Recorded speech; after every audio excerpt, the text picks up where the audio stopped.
খালেদা জিয়া কি আমাদের মাঝে সুস্থ হয়ে ফেরত আসতে পারবেন? এই মুহূর্তে তার অবস্থা সংকটাপন্ন এবং তিনি হসপিটালাইজড।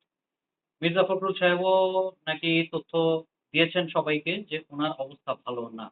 আমার ধারণা এই মুহূর্তে বাংলাদেশের ইভেন যারা আওয়ামী লীগও করে, এই ভদ্রমহিলার প্রতি সবার রেসপেক্ট আছে চরম লেভেলে। তাকে আপসহীন নেত্রী বলা হইতো এবং সে আপসহীন যে এটা প্রমাণ করে দিয়েছে বারবার। শেখ হাসিনাও যদি সুযোগ পেত তাকে বের করে দিত কিন্তু তিনি বের হতে চান নাই এই দেশ থেকে। তাকে খাবারে বিষ প্রয়োগ করে তাকে তিলে, তিলে মেরে ফেলার কথা এখন চাওর হচ্ছে সমগ্র বাংলাদেশে। তাকে মেরে ফেলার চেষ্টা শেখ হাসিনা করেছিল। ডাইরেক্ট মেরে ফেলতে তো পারবে না। কারণ খালেদা জিয়ার মতো পপুলার আসলে বাংলাদেশে আর কোন রাজনীতিবিদ এখন পর্যন্ত হইছে কিনা আমার জানা নাই। প্রেসিডেন্ট জিয়ার হয়তোবা সম্ভাবনা ছিল কিন্তু তার আয়ু ছিল ক্ষণকাল তার প্রেসিডেন্ট হিসাবে।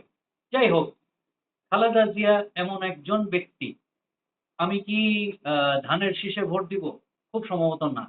কিন্তু আমার কনস্টিটিউয়েন্সি তে যদি খালেদা জিয়া থাকতো, ডেফিনিটলি উনাকে ভোট দিতাম। উনি একটা ইনস্টিটিউশন। বিএনপির চেয়ে যদি কিছু বড় থাকে সেটা হচ্ছে খালেদা জিয়া। খালেদা জিয়া একজন ব্যক্তি যে আসলে এই দলটার চেয়ে বড়। কারণ দলের নেতাকর্মীরা প্রমাণ করতে পারে নাই, তারা আসলে এই দলকে মহিয়ান দল হিসাবে নিয়ে আসবে জাতির সামনে।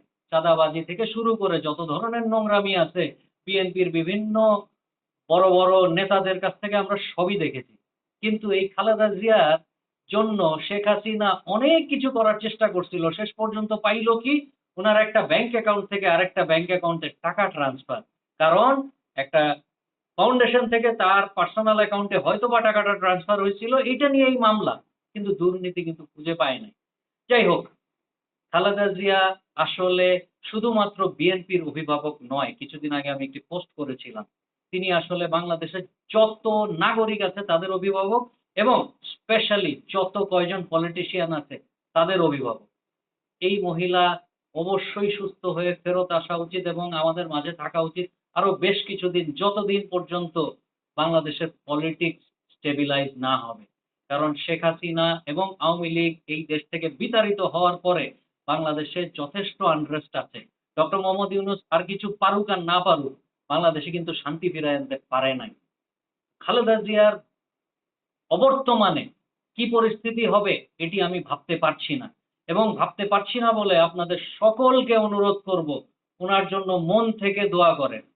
এটা ধর্ম, বর্ণ নির্বিশেষে বাংলাদেশের ১৮ কোটি মানুষ যেন খালেদা জিয়ার জন্য দোয়া করেন। উনি যেন সুস্থ হয়ে আমাদের মাঝে খুব সহসাই ফেরত আসেন।